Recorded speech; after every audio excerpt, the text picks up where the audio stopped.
Hi, magandang hapon po sa inyong lahat. Pasensya na po kayo. Ngayon na po ulit ako nakapag second reading of the day. Medyo nahihirapan pa rin po akong magsalita, pero pinipilit ko po, no, kasi medyo ngongo po ako. So, yan, medyo pinipilit ko po, no, na makapagbigay pa rin ng private, ng inyong general reading for today. Ayan. So, ayan. Magsimula na po tayo. Kamusta po ang celebration nyo po ng Mother's Day? Ayan. Pasensya na po. Ngungo pa po kami ni Sans. Ang aking pong anak-anakan. Ano, talaga pong kami po ay masasabi ko po na siguro po sa init-lamig po ito, no? Yan, okay.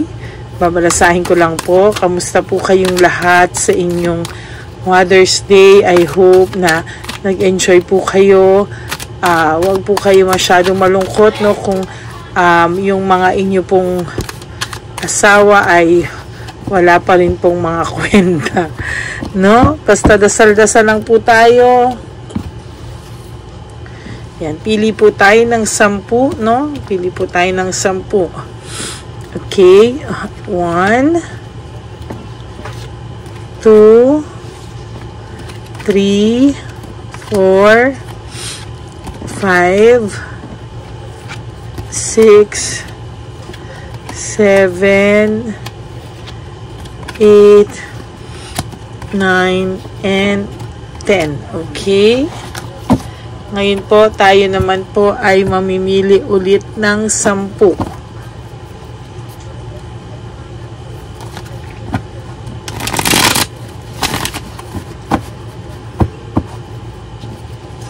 Ayan.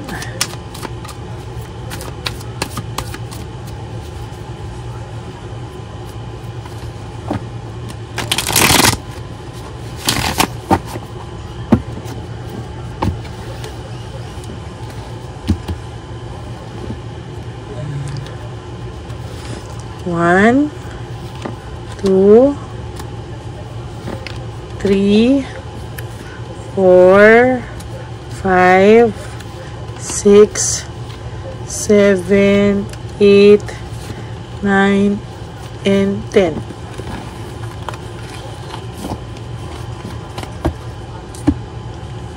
Ayan, tingnan na po natin. Imagine niyo po, mga kapatid, na kayo po ay akin pong nasa harapan, no? Yan.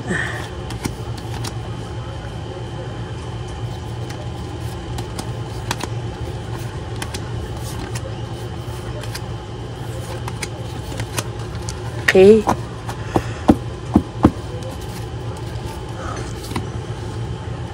Okay, today is Mother's Day, and ngayon po ay naiisip niya po, really about motherhood.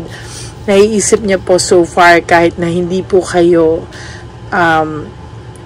para po ito sa mga ina, no, na kahit po hindi kayo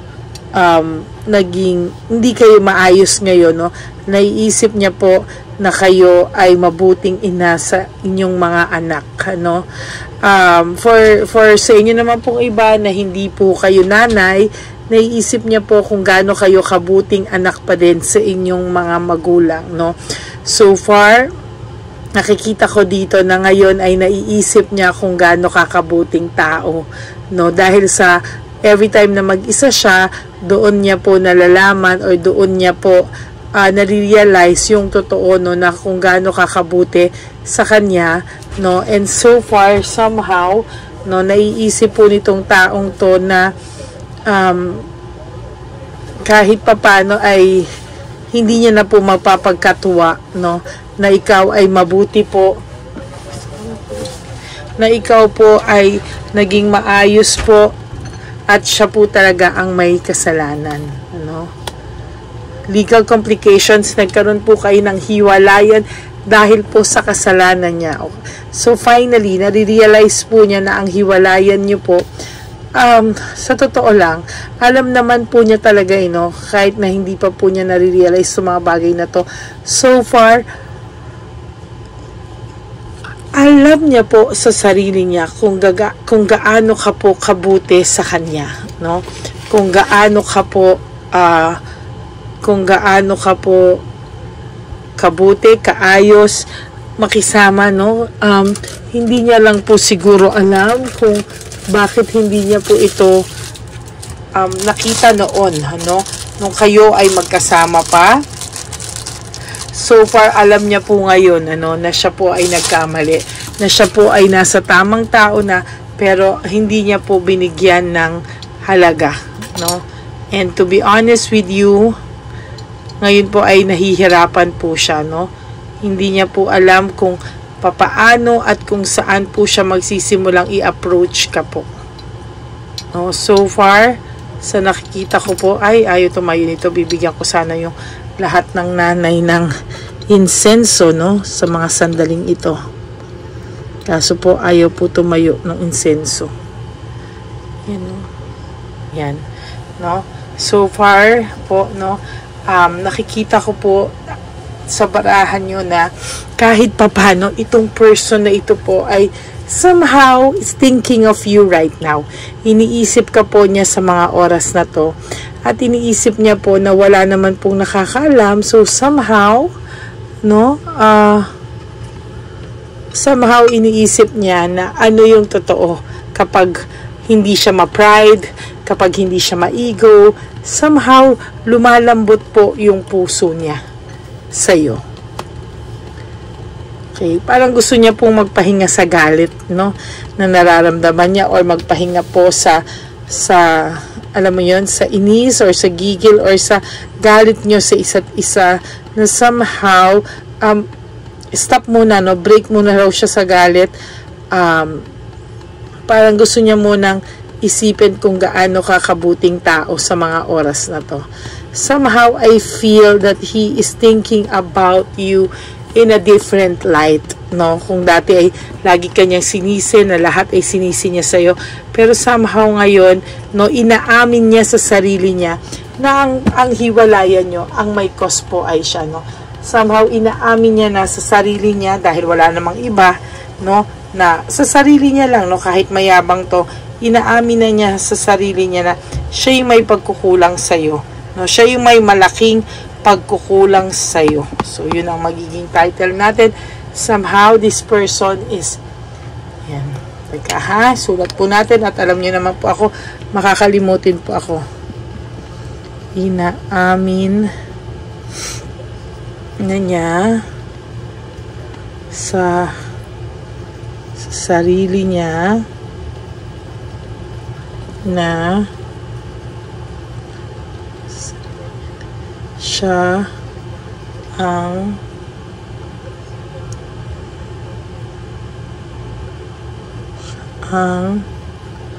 may malaking pagkukulang sa iyo, malaking kasalanan sa iyo,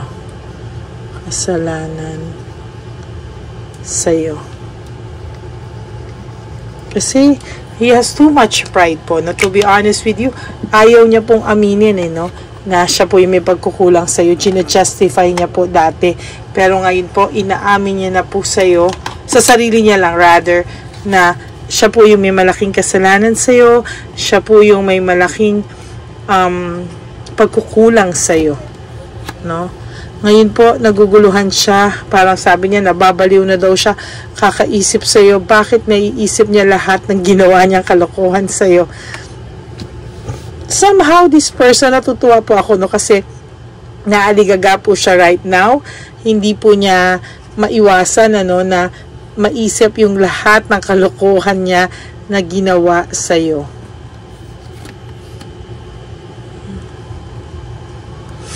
Minamanifest niya po na sana daw ngayon ay maisip mo siya, sana daw siya ay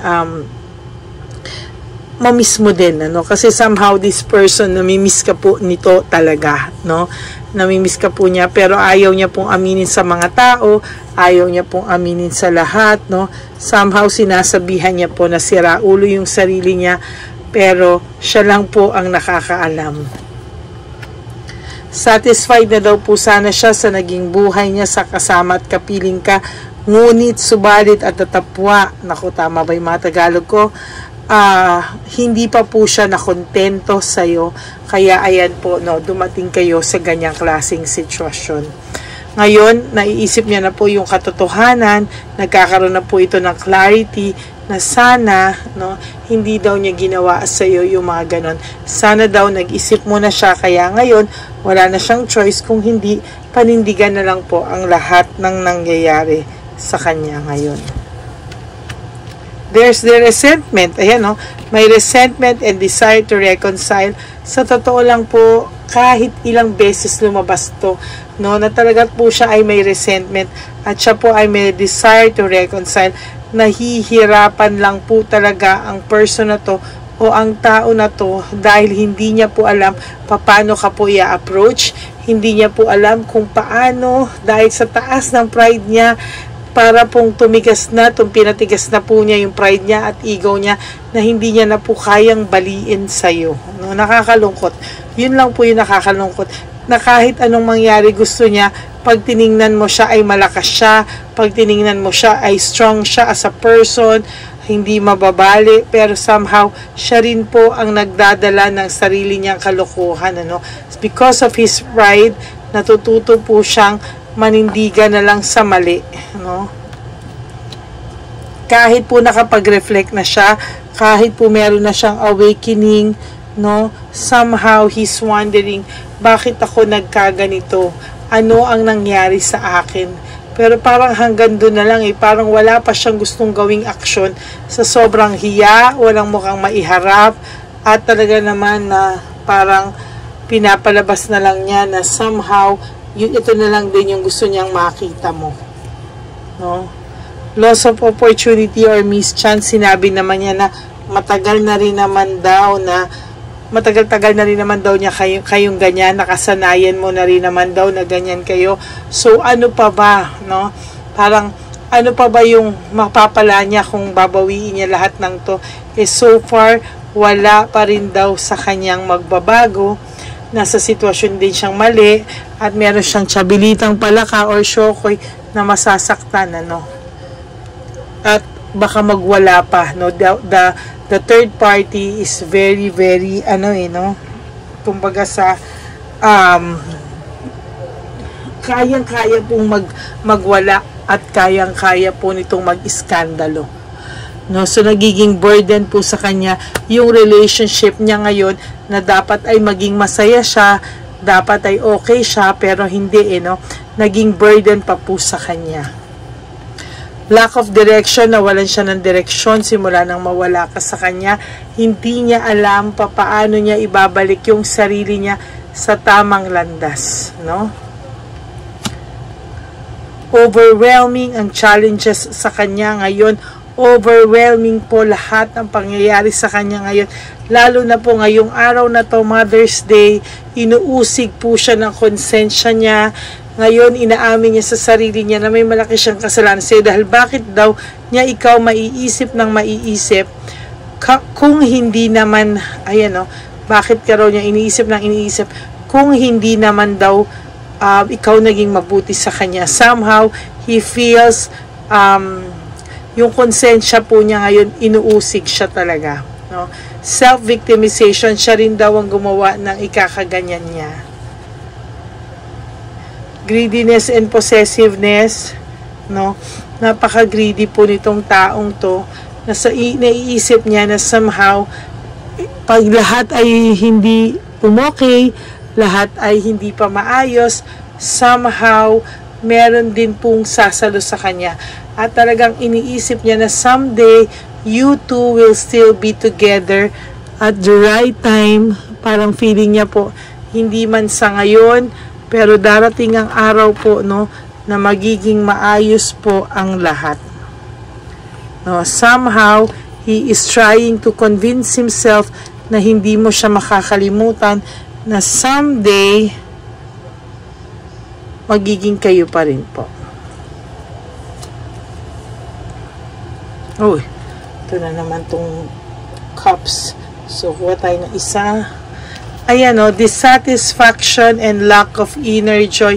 Ito pong person na to ay walang kasaya-saya, dissatisfied sa buhay niya, lack of inner joy, hanggang hindi niya po hinaharap ito. Kailangan niya pong harapin itong mga to at maging matapang para po siya ay makamove on at maging masaya sa buhay.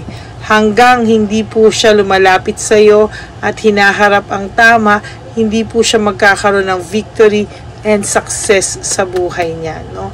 He will always feel defeated, and yung failure po ay laging ganon ang nangyayari sa buhay niya.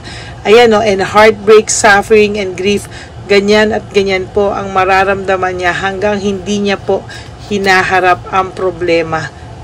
At talagang magiging unresolved issues po yan sa kanya. O, see?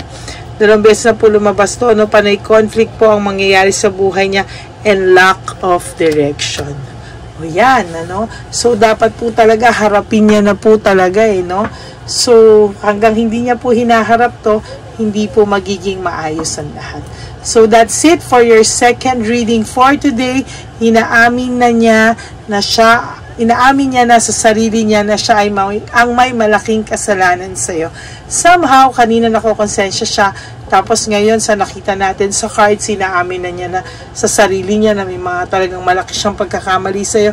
This is unti-unti, no? Slow by, parang one day at a time, no? Step by step, kahit papano po tinatamaan na rin po ito ng konsensya niya.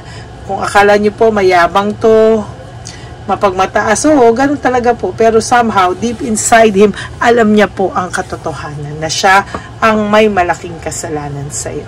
Okay, so that's your second reading for the day. I hope na panood niyo na po lahat ng first reading kanina. Mukhang busy pa po kayo, yung iba, at hindi pa po nila napanood yung ating first reading of the day. Sana po bago niyo mapanood to, tingnan niyo muna po yung unang reading para po maintindihan niyo po, no? So, maraming salamat po to all my Lady Reyna friends, family, and subscribers. I love you all from the bottom of my heart. And thank you so much po na 10,000 subscribers na po tayo. Yay! As of nung nag-check po ako, it's 10,018 subscribers. Salamat po. Maraming salamat po sa inyong lahat. Thank you so much. From the bottom of my heart, thank you so much. And gusto ko po lang talaga magkaroon ng silver button. Talagang, naku, pangarap ko lang po talaga yan. And I hope you help me reach that dream. Okay? Wala namang pong pera yung silver, Pero, gusto ko po nung parang plakiyo, di-display ko po dito. Ang babaw na kaligayahan. Thank you po. To all of you who wants to have a private reading with me, you can message me at Lady Lee Elena, that's LADYLY. Nasa dulo po iyan, mga kapatid, ng ating video. Dahil lang po, nahirapan ako mga sa ubo. Pinipigilan ko po. At yung aking sipon, tumutulo na. Okay? Dun po, sa lahat po sa inyo na gusto po talagang magpa-private reading, nandyan po yan sa dulo po ng ating video, kung saan nyo po ako pwedeng kontakin, at that's my only official and legit FB account, paki-follow nyo na rin po yan, yung aking FB na yan, that's Lady Lee Elena, para lahat po ng subscribers ko dito ay followers ko rin po, maraming salamat po sa inyong lahat, for those of you who wants to give me a super thanks, thank you from the bottom of my heart. Sana po no skipping of ads and no skipping from start to finish, para po makakuha na po tayo ng energy. Okay? Ano pa ba?